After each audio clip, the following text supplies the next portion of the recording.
UTV asuni omamu nsem ne amahodo so de awosemufo asonso eno ene na wiemede esomo kasebo ekwan so eniani mu nsem bi ya yebete kasemu ene se ECOWAS ede atudwa se braso ese bibiman kan ye hubomu na de yegina so ema yede ye bibiman no ye kuramu ye na ye hwe epem konkan se de be ya ebebo ye dwade ni ye sikasem enso Chief Justice said ya twe no asensen no ene yebekọ akodi emu enkomo saso so na nsemfoforo mu no minority no akasa e de afa Parliamentary teaching hospital wonum CEO yeyi no wadie no wo mo se namra kwa so ensesen kamampanyi tu anamo a etesa wei ene nsemfoforo bi ene yede ebesom mo ye wi a yebekọ galamsey na yakohwe ekuo bi a wonum ye yekire na wode etia aban wode tia no kwampa so ana kwambone so yede ni nyina mu entwemu ebesom awiei mi ami bedi kase ho kira mi medinde amma saponkuma nkuma tesi ena wie kame ho na yentie ensam no Omampanyi John Dramani Mahama ye ebenada no epo bosumida na etoso aduonum yenu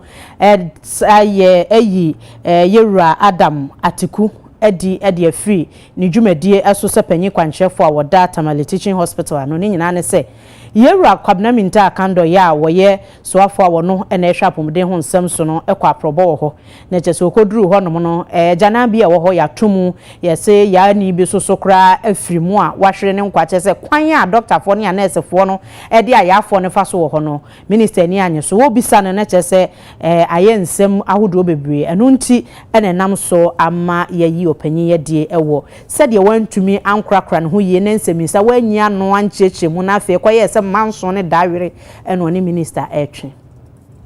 Let me take this opportunity to salute all health professionals in this country, especially where I am at the moment, Parliamentary Teaching Hospital, for the sacrifices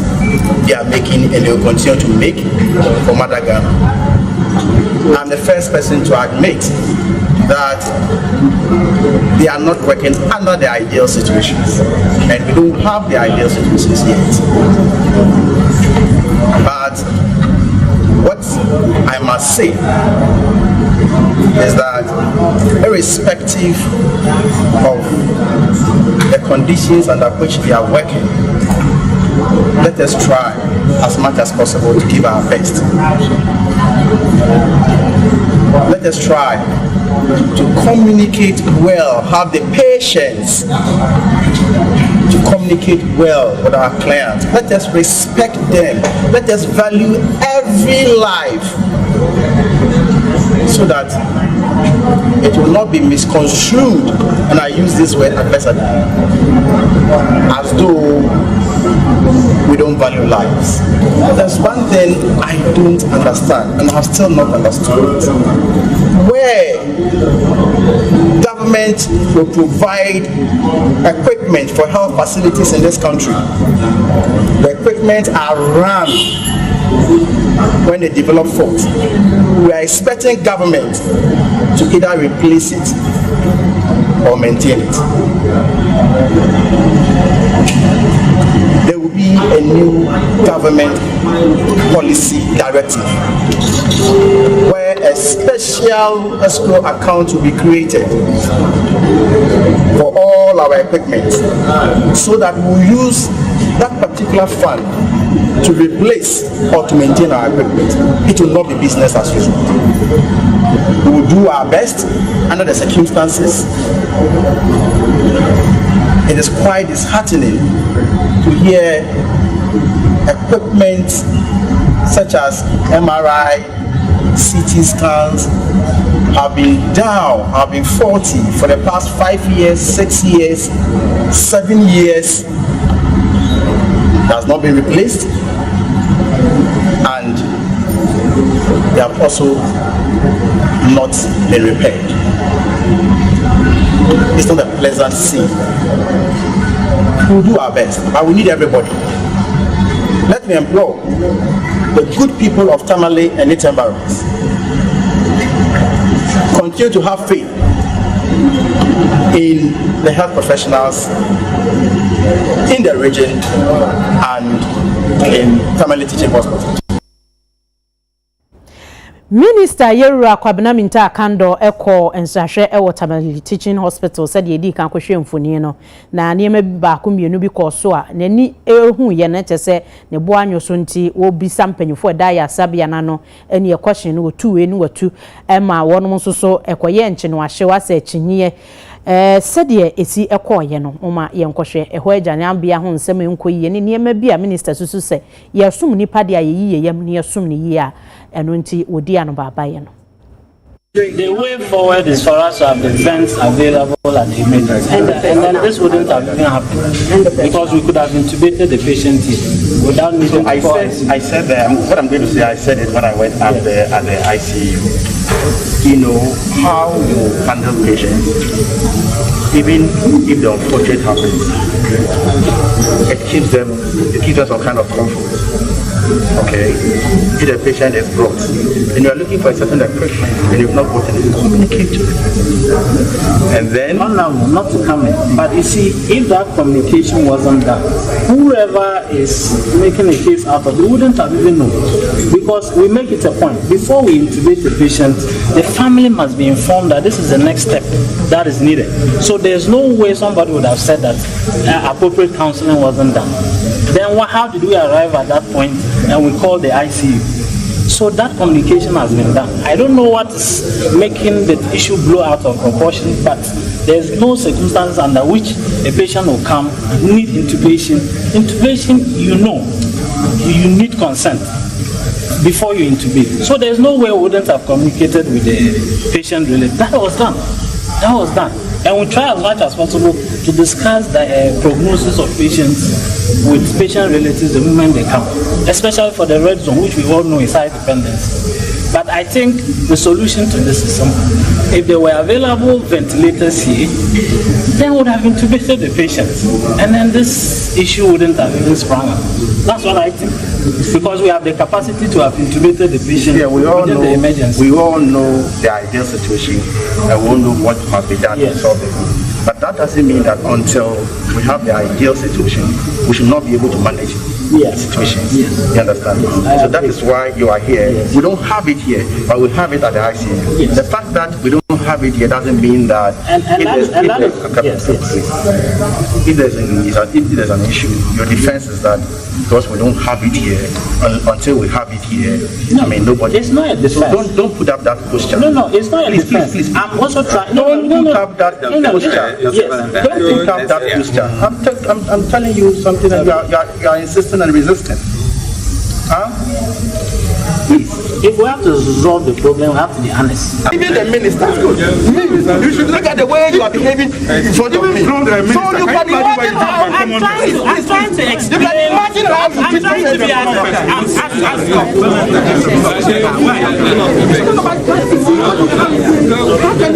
With this attitude you bring to your superior, can you imagine how you deal with common? And that's why that creates the problem. That's what will create the problem. Even with your superiors, look at how you are arguing. There's a problem. There's a problem here. So if a commoner comes here, can you imagine why somebody talking to this man here? Yeah, ebusuafo ya da sujina Tamale nsem no amu na opanyin kwanchefo a woda Tamale aban aya asabia na no a mampanyin aboni din se won tranche ye yinadi no no na minority health caucus ye wo mrahebedwam ede nsem bia ba abonten a wo chese Dr. Adam Atiku a ye yinadi no ensem fata entwa yie enamra kwan so esan se wo hwe minister no ne nkasa ye ene sede wo ye ne ho no a nhunu se wo di na tenka achi nemum se due process se famu e bi obeto ne bo ase ne nkyeremu ese fata woje wonsam ne ho no enya ade a woji ye wonsam ne wonti se wo hwe mu pa de a de kan se administrative constitutional protocols no na chese minister obuso afei wo san ka biem ese wonu mo de enkensem fatakra se enchinwahye we ni achinye we kana we yakanonka na ekosokra minister nsese na nka wo ye ni petemu sa ya camera eda wonu mo so na wo kan we na wo mo so aka we sa hade na ekoso no enye ordinate nka eni abufuo ne asemahi ene didi dwuma na wodie no enti eno so wonom akasa wo ho ni nyina enkamfu ano minority caucus HSM ye mamra no ma health minister kwan ese wasori prekopa wonko gina ya sabia na woni nkofo nkodi ano baabaye na afei se bibia nkoye na masuti ye yinadi na wonom refer dia wo se ye mamra no section 34 no ka ensema hodo bebre ya echese CEO no wasum ese administrator edema hospital no afei governing board edema aban no so ene ayasabia na ankasa no so odi mu ntintima nti nipa sa ne hu hia de ma ayasabia no enti ensese ye ho na se preko pese ye yi wo ho esanse obi ekokọ apai ana ne buafu nti ene na kotena nchen ye sade a na entwa yi nti omo de omo san ka chema mpanyin se womra mpre no wonfa mamre bo apomoden ho ban no na wonhwemu na owura no omo ensan emfre no Yatwasun semfu from Ghana HIV AIDS network empanyimfo de ahia eye Easter yi na ehyiade ni mu ene wo de ato edwase nanka wonom ewo chimupo bi se yebetumi akon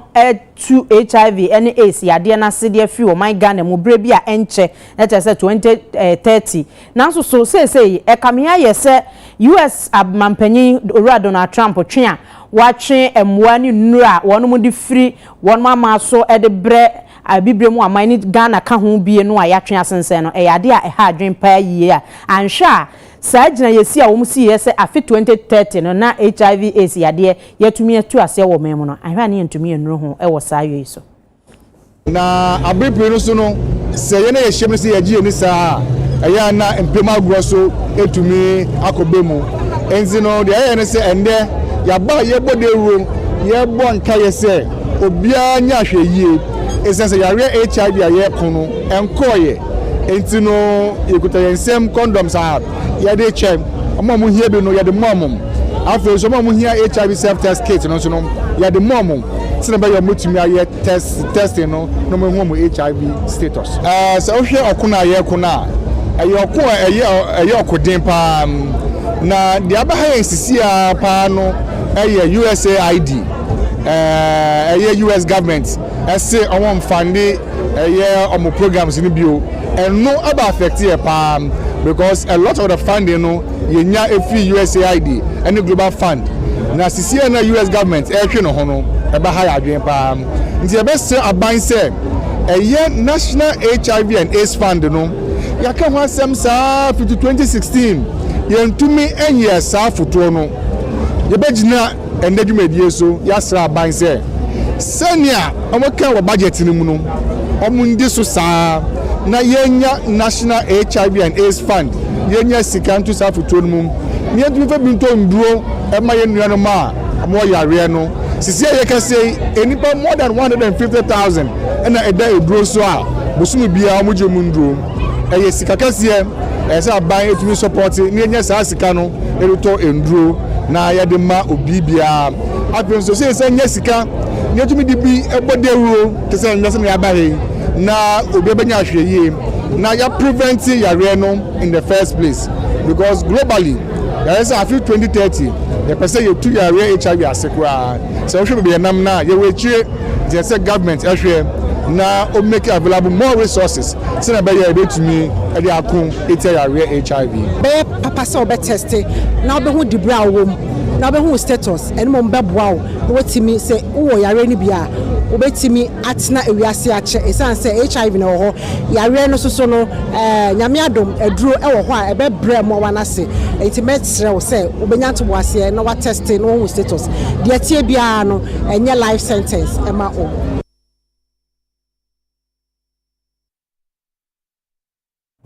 wi abusuafo ebe kwa ahoma so ne ne kane so afo abedi akira na wo hwa apomden ho nsem so munyamfo kwasi akwa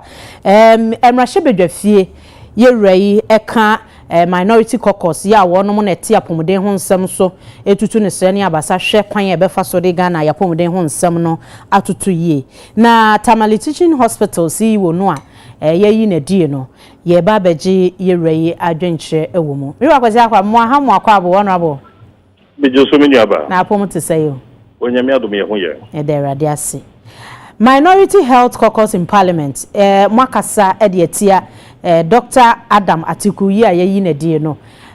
munsusu se enkoye kwan be so nti na mwakasa tie mini oba bi da se fanchi akese ma wa hwefo ene wetie fo na ene wie ye mu kwan ka kire Ghana for se sebe NDC for research no a wo mu asiesi afomudin asuye mu no ebe hajene pa kire se afomudin a very sensitive area yen chedan for politics enkomusa na enra yura minister ora kwabna minta akando kato de abetu dwa se Dr. Adam Atiku oye penia o that family teaching hospital no we yinedi no wanwa yeti ye asem esa se abrantie ya abrantie asabe na dwuma ye eso ani awo tabale teaching hospital ho na ensem we die kire nam so ama ura kando esi we yi papa edi no e ma ye hunu se sabe NDC for non regard and not go mumra and it's say yedi near malo ebi na kopi hoyi tamale teaching hospital ya board and the vessel okay board no na sebeja na asese ewo act of parliament ye wo nipa ye yomo ekoto board no so that board no na wo ye adwuma na ye de pawo can say penny or that no Sara na so be yi nipa ne di nso a what the fat board no so na se BBS na wako di nchiremu na nya wo de na wo ba ya pa wo se mature letter be yi wadi na wa ya appointing authority no wo hia se wo be chiremu a chire wo bia enye na ye de ye fa ne se eye emrantisem eye ne oye wo ne boso ono aka de obeye ma no wato oh okay na say the minority gina so no ye se board ne power no enti se be yi na di mpo a emfa saa enhyehyeye no so na wonko ye won se say ye didi ni payidi especially position okura as chief executive wo hwe tamale teaching hospital so no enka committee kura ye beti committee bi ni ayehwehwemu ewo niema a wo minister ukọ hodoma a wo say wakopi ho obi ewu ye hunu kwan e fa so a ye nipa ni wu ye enti sebe na hospital so waga na nyina no enti obi wu a ye be hwemu ye yi peni oda hospital no ano edi ada enti ye honorable minima dadie se wanya ni nyina ati a ye nti ye ni bia ye nyan ne se hospital no ejanan bia wo ho no kra ya tum na ye gigiska ti ube yusu ho agise utueska mbacho ye ni se ejanan bia hodo a wo hospitals ahodo wo ga na ha nyina no ase hospitals bi wo no ma no bisi ye ebi wo so am dia ma private for na sika o mogigi no na ye sika sabe o mode ba ma yeti honi ezan se wo be hwe hospital janabia na wo kwa kwaje wa ya de hwe na wanhwe ya wo kwa kwa yade efi mu de ya na ekamu kakra enu nti no na kan papa mu a wo be nyankofo a sabe obi ko ha pe no wa clinic ho no mo ne ade nti sania mia hudu obi public places no ya jisika kakra bi na manfo jom dan no na nkasa na se enne aban se da bi bobi anji hu sika eye ade pa ye foaso na se enne no saa nsese no aba a wo de ye adwuma na wakota mali ho no mo na eno no koso a bi gidi se ubeto obo na wo de pedifo ho no edinsa woso na ye hunu bebi asem no ni sibre ewo dan se ube insist aka se be yi nipa ne bi ana asesani amekoye no muaye ode ma ye ene na no yie no mo ni ade ntino be yi ne obi beka se ehunu bi penti na aboasre wa wo gene background wo yi nani ahwe nchen na empempi no ene ma nkitinkiti bi wo yen kasa ya sabia ni nyina de but hunu se doctors ni nurses ni bi wo obi wo kra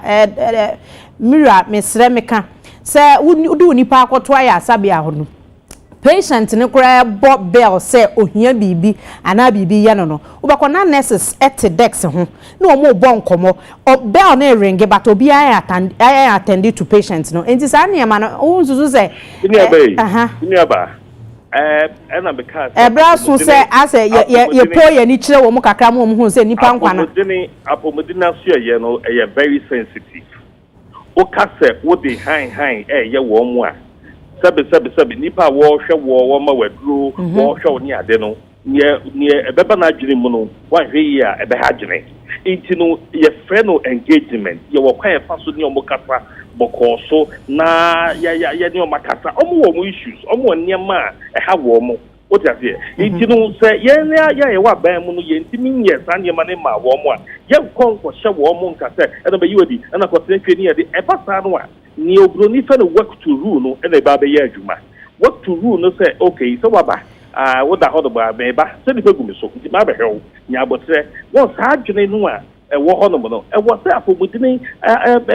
for woman feel free, no more young Juma. And you may be in Koya, you are quite fast yet. You are candle, the air can say, but our opposition. Naka crab to brew, and sir, no, a cock with a boom and no abamu. Yeah, opposition crowd. Yeah, ma abide a pine, na yap to your boy, my banner, my national year, as the Sanya Manafre. And so, no, dear, as a year, or that's opposition. Yeah, dear. I'm also who says some put to prove, say, so bet me as a Sanyama, because aside the who can say, and near maybe or honor as I say, a buying pony yama, ayasabian or nye. But to the be attitude that who do ya doctors, nurses, dimmer patients, live one home at Teddy, and also so. Kamia ye say enkofo ade hye ebi wo ho ade ketua bi na wode afimu enye nurse ni bi no koyi na dio enye doctor ni bi no koyi na dio the chief executive ese wo na wo be hwa ma ne ma tere ana ya ne cabinet sada na also de adwuma ne to ho okay say ye card ya ka wu minister no e na also de adwuma ne to ho I see. Say ye kasa say matter of responsibility and then why who was no who take responsibility ya who minister no na was kasa eh and the say that the be the adwuma for could so cabinet would have resigning okay. So, you know, yeah, minority caucus are your work health committee, within committee, no, so there. Your boy, I was sending a candle, and ya by almost handle the health sector. Ya, at the high agent. Honorable, where there, my miss our question to our way there. Obina Ebisa, Obia send a message at the Aba UTV Ghana Facebook. Yeah, miss I say, Honorable Hospital, Jumadi Unimupa. Na wo hospitals na bia pe kwanche for da no na obekọ no ototo ne amabasa anyemnyem bia wo hospital na ka obehwe nipa no ama wafa ne ho adi se de wo kan ya matro krata mpo de aba abontin anase nka obetake action anyway wo nyema meya mehunu se kasakire ene enyema na mu bia betu a omu a me enti no anase chinchina chi a de mehu na no na mehu makase ne da fa adwuma to wai na mkofo bi foforo no behwe adwuma to fa me na se prekopese no na yantu yabu anya hwehwebu na wo se bayi wadi na wasa ka ho se many appointing authority mi hia se mechiremu bia de and era candle your friend no just say the why no e capricious okay any arbitrarily honorable we dey ba kutia wa ye di etwato ususu se your field ususu se honorable kodru minister kodru ho no se wo a enka na mo be na obetu na yenhwe na the way forward yemwa na yentete committee ni yenhwehwe mu okay sebe bibisia ya na mayebo ehuri kosoro sabre ni mu no uteki decision na ubewie no behwe no wenu ho insan say ne a doctor for what malicious hospital ina say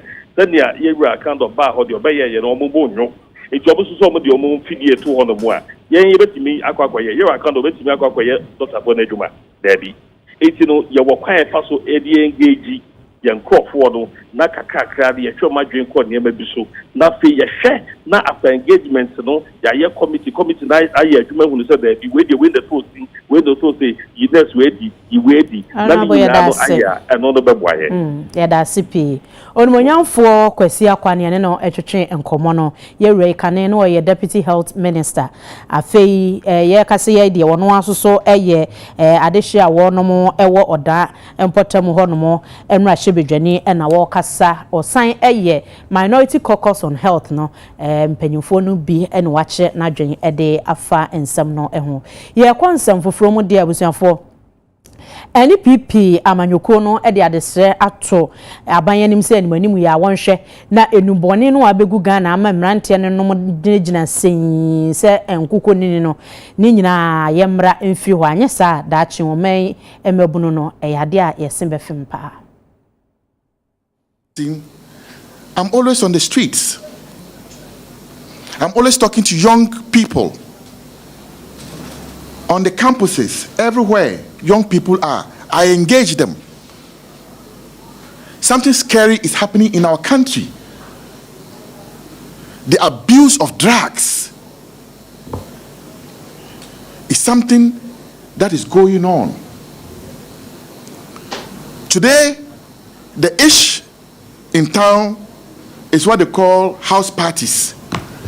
And when you go to these house parties, no phones are allowed, no cameras, anything recording, nothing. Just come, drop your food, and go inside. Whatever happens in Rome stays in Rome. And those who have gone there will tell you that they didn't come out the same. If you make a mistake and you drink even water there, you will see that that water came from Mars and not from F. The level of drug abuse, hard substances, is scary. And I appeal to government that for once, they should show that they care about the youth of this country and do something about the drug scourge that's about to consume us, especially our young fellows in the Jay-Z's and the Gen Alphas. We all need to watch out that we do not destroy our younger brothers and sisters. That is why it is baffling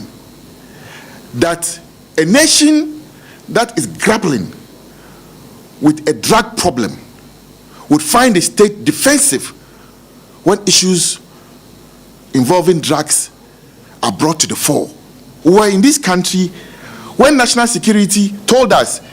they had arrested 3,300 kilograms of cocaine. Listen, 3,300 kilograms of cocaine concealed in a tipper truck on the Cape Coast Road. Till date, they will not tell us anything again. Who is involved, the prosecutions, where those drugs have gone, nothing. If they find their way on the street, what will you do? Should we sit and watch our younger brothers and sisters getting destroyed for no absolute reason than to protect one or two cronies? I beg to differ. I will not, because I don't know when it will touch my own family member. That is why government should become concerned and be proactive in dealing with this matter and not get defensive.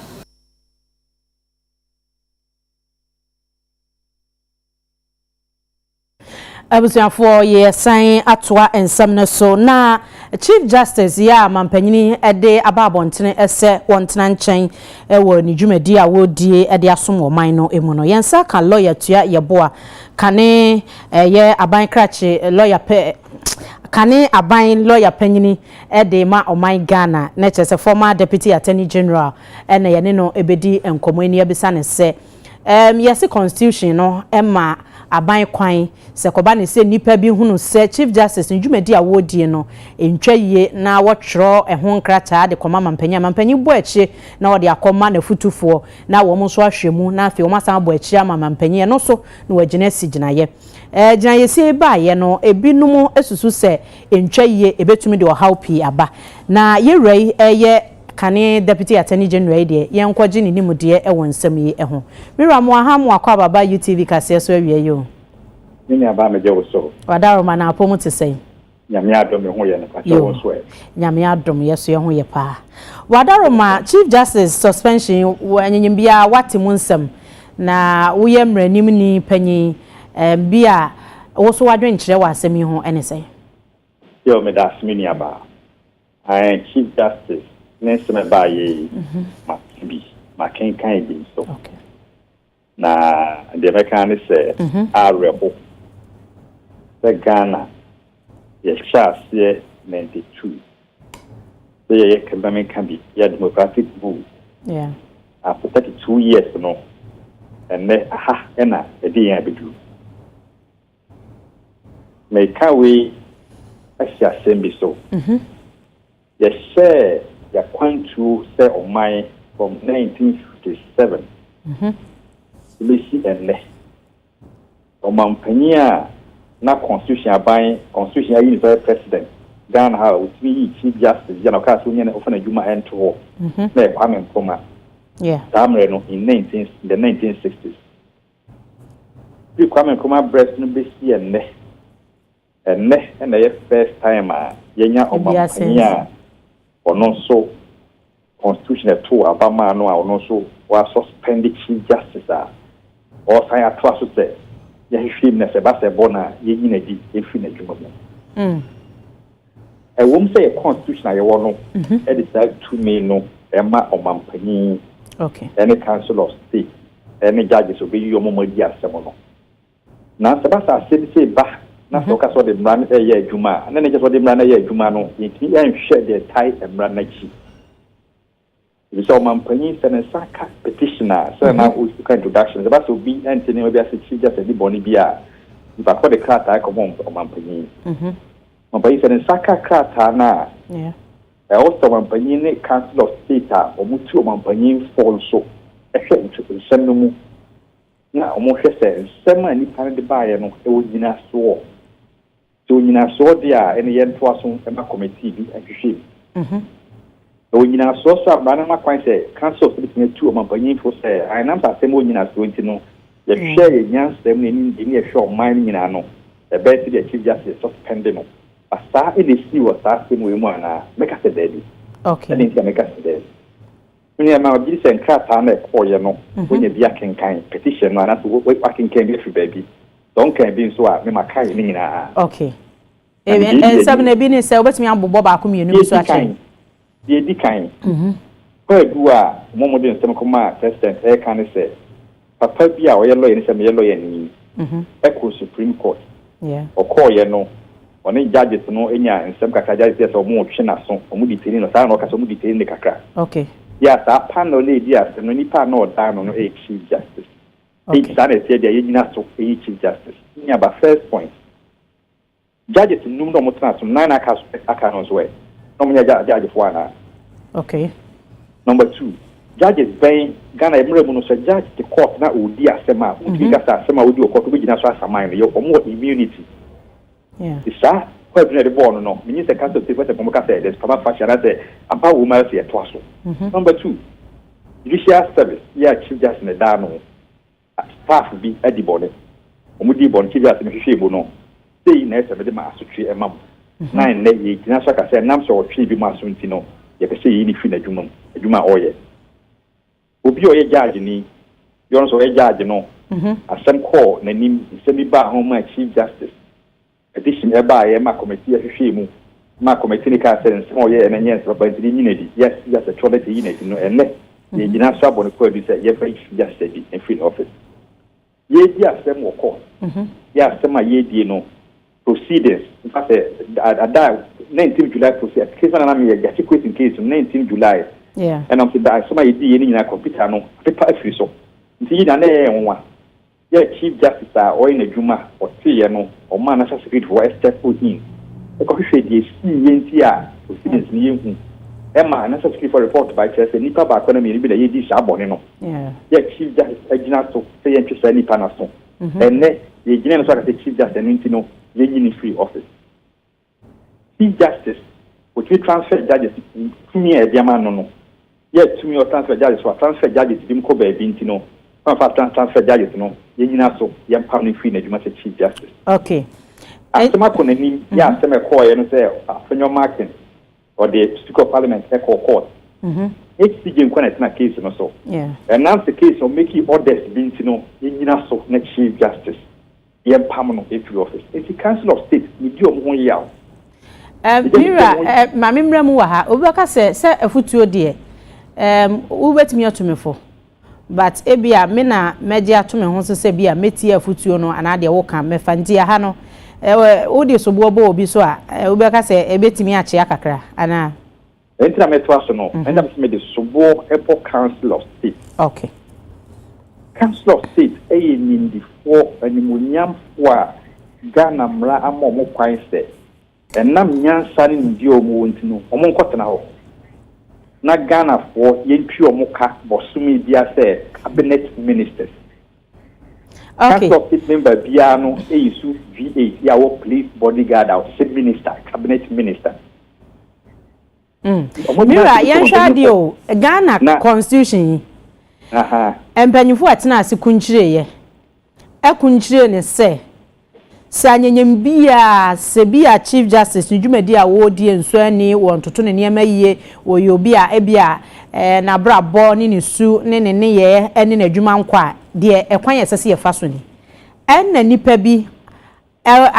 tu saa na mo no ede nkrata akoma mampanyini wono nso so abo akire ama ne mpanyimfo wo mahwem mo de aba wo se wa suspend no mi pese mbisa se ehin fa na o mampanyi John Dramani Mahama mra ne fa hin na wabuso constitution na yeso aida ho no constitution almost me ka se wabu constitution so but the mechanism aseme call ya o magina so e di emra ne eye adwuma no e ya asema e wo se emra ne ye adwuma wo mu ana anytime nyan to boss na be check say council of state and some bi ni ba ku mi ensan na say anasa delegate by the board chief justice no emu ye ohe e na wo nyina so a e wo se tinya ka so mampa ye true for say asemu de city no chief justice suspended no e wo so mampa ye tune for a we say futu we de me so mi tie de e ho do mampa ye so e be ono so ne ho bem we say futu no mo de ban na me ji say nya futu papa ya wo suspend the chief justice no e wo so okay ye pa e ma Ghana aseni ene aseni bibia so yan hwe ya e bedu ba bi no na judicial service no ayese parliament 4 years ya na to abayi omo ebi mu ko ebi mu ba na judicial na ase chief justice so e na ya so ya independence be sin ne empo so bi eku di ka so tu abaya mmebi an no de omo ntache omo ja ho ema ne ye na dwuma enti say constitution no yenyan sakraye wo mu ana se no na akofo ha wo nyina ba ana because moving forward it means sakraye e wo mu but say ku e wo ho no say nipa na ye pese be ye dwuma yi a kasere bitimi aye dwuma na so ade o mu se Ghana politics agiti etia say enne ason dem politics e wo ho kwa hinfia politics e wo ho e na na ye dey room take we say send the ewura judicial service and the judiciary because they show my more here no how I can pin emra no owura Mahama owo position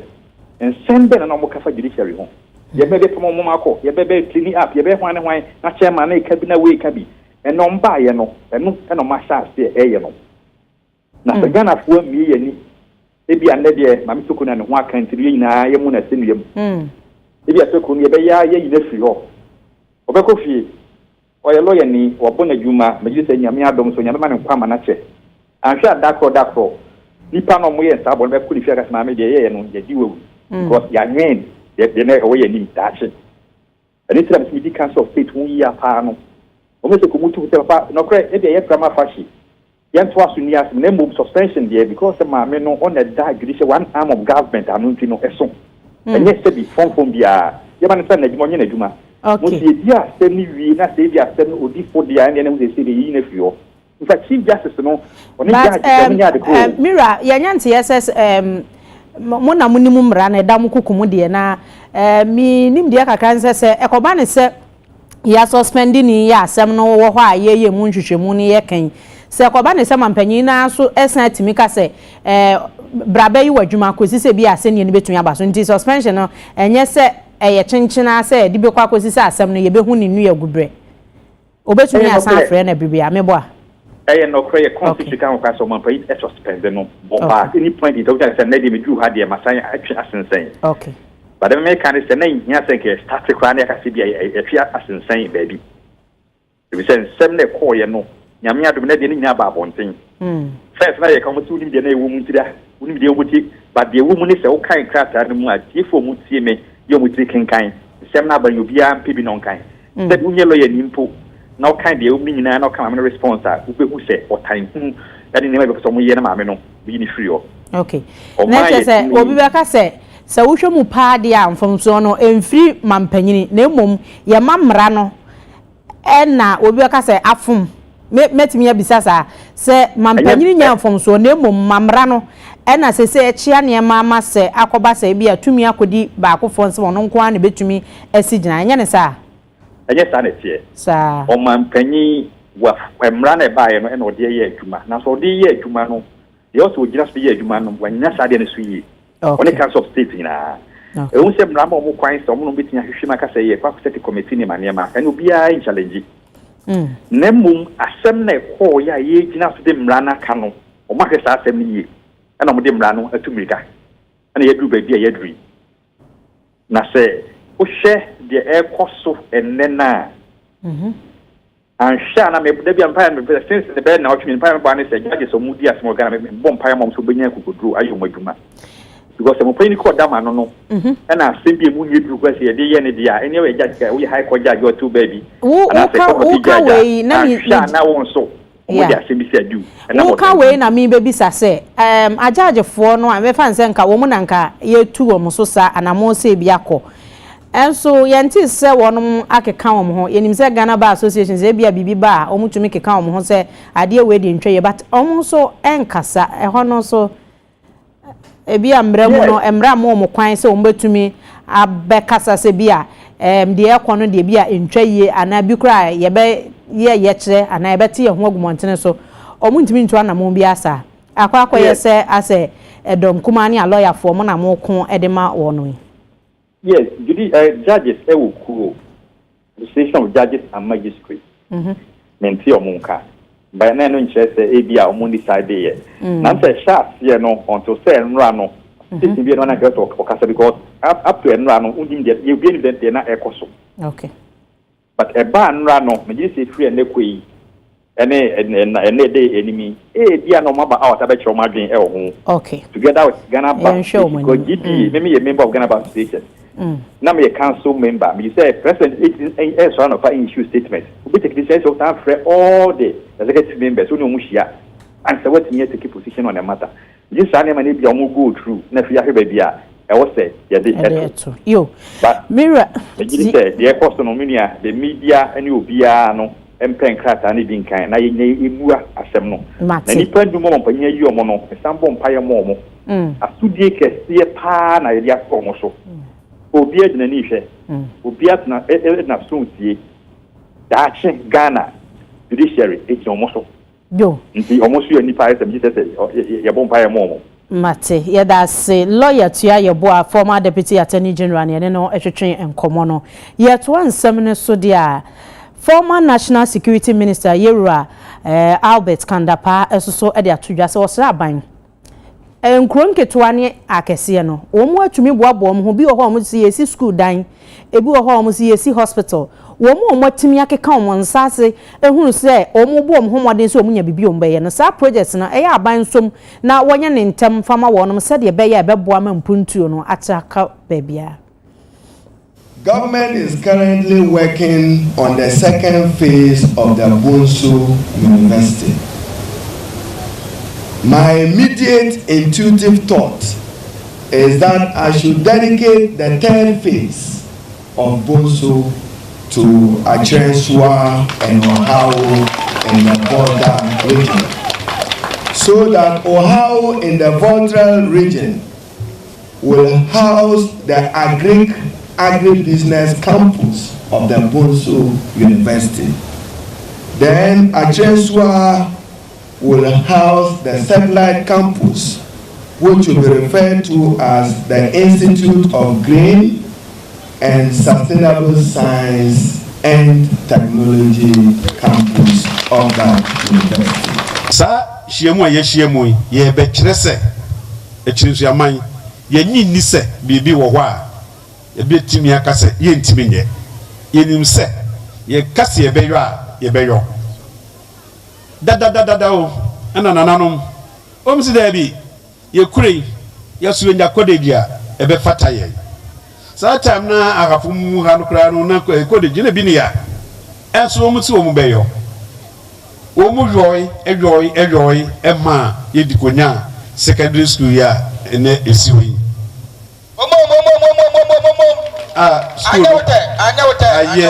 aye bi amaye bebre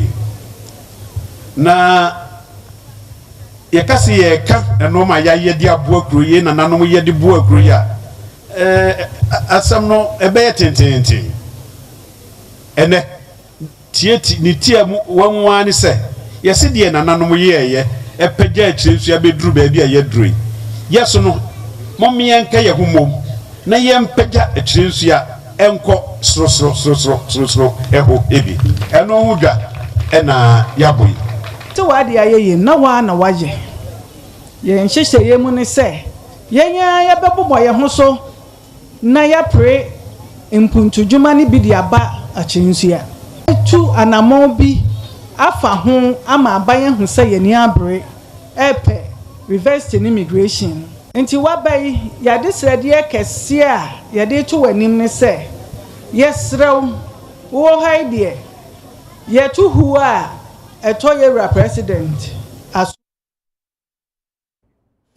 ECOWAS edi enfie aduonum enam so ayo so amwa shefa na president oda ECOWAS ano ejina simpie so awokasa na odi atodwa se ese fata se ECOWAS kuo ye bibre mu aman enkabom kuo no wono mo ehye sa afan sanse wono mabom homoden omo aye bi pa omo ma obi anfo mu santene wo so enkase wo mu homoden omo abomodene enti se akoduru se wo manya mfie aduonum no wo shefa na edi ese wo hye sa efa no wo se wo hwemu a eniema bia wono de agu akwan so ya yonkofa sonko a ededa bibre aman entemu afei wo hwe se de sesei ye de eniema agu akwan so fa yesikasam ho ye dwadie ene ho krone ba na hunu se eniema akoyie papa nye sa enkade ye hunu ni asomdwe ye kraye no enya de anke yatumi eduro ho ni nyina nkamfo no wo se wo betumi abom homoden aye ni yie asense de ne ababeduro no. ECOWAS is the most integrated community in Africa. In a recent interview, Alhaji Aliko Dangote lamented that he required visa for over 30 African countries. If an entrepreneur of Dangote's caliber can go through such hassles, can you imagine what ordinary people go through to travel within the continent? Thank God, no ECOWAS member state is among the countries that require Mr. Dangote to have a visa. This is because ECOWAS has adopted a free movement protocol that gives each ECOWAS citizen the right to visa-free movement, the right to residence, and the right to establishment across the region. These freedoms make the ECOWAS community the most integrated regional economic community on the continent. This, Excellencies, ladies and gentlemen, is a good reason to celebrate. ECOWAS has an effective trade liberalization scheme. The ECOWAS trade liberalization scheme is ECOWAS's preferential trade arrangement. Since the inception of the trade liberalization scheme, more than 15,000 companies have been registered under the scheme and benefit from the preferential treatment within ECOWAS for more than 50,000 products. The Interconnected System for the Management of Goods in Transit, SIGMAT, has been launched to connect national customs offices in the ECOWAS region to facilitate the regional transit trade and increase the pace and ease of international trade. The system is now fully operational in 7 countries. These two, Excellency, together with the common external tariff, is a good reason to celebrate. 4 key sectors covered are transport, energy, telecommunication, and water resources. Within this context, Excellencies, key infrastructure projects have been launched. These include the Lagos-Abidjan Corridor Highway, as well as the Abidjan-Praia Corridor Highway, and several secondary corridors and joint border posts. The 1,028-kilometer Lagos-Abidjan Corridor Highway is one of the largest economic corridors on the continent. about 42 million US dollars,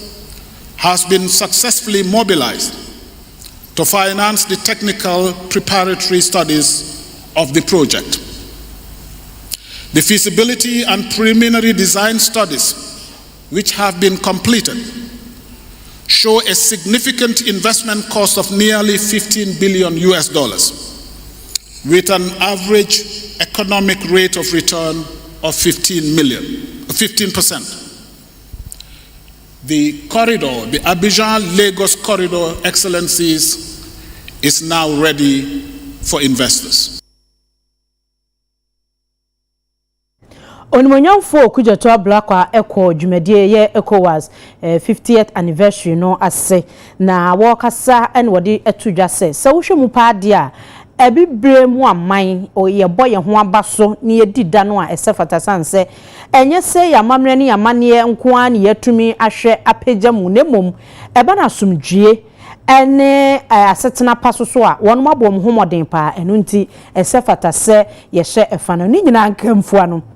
o se sa wo hwe kabimami nkabi ya yekuramu sei ani mpuntu ahodo ya efiri aman ahodo so kwa aman ahodo so a na kyese ohunu se ebibremu aman panyufo mo yade enti woda wonom a abedi mpaninie no ekro no ase wonom a etisue so woda wonom ase ni nyina nkamfu ano wo se yenkoso na yenyire ye ho man Ghana de yabo aboso se kwambia so no ye behwa ma ebibremu aman agina ne na so brane a ye fi ase asiesie yakwan ahodo kwan ye befa so diketecha ahodo adi ahyemfre akọ ebibra aman ahodo so ama adwade ho nsam agina ne na so nti ye beye fam de bia de aboa sa so no wo se wonom aka ho so enyi wo mo fam de saara. Your Excellencies, today we gather not only as representatives of our various nations, but as proud custodians of a shared history, a common destiny,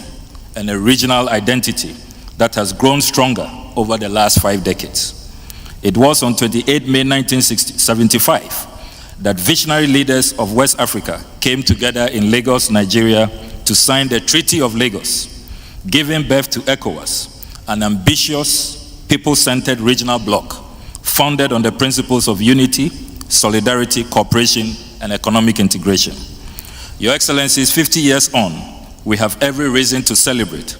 ECOWAS has evolved from a modest economic cooperation framework into a dynamic, multifaceted regional community,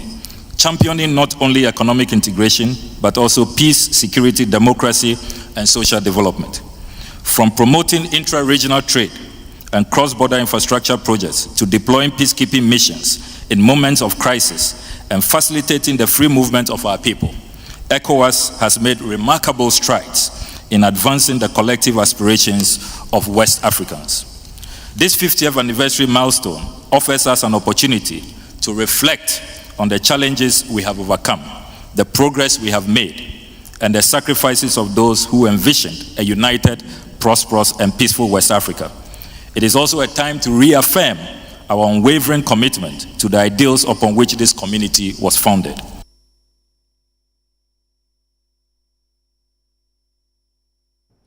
For na mekai mo se clothing palace womo ene share matade and ban accessories bags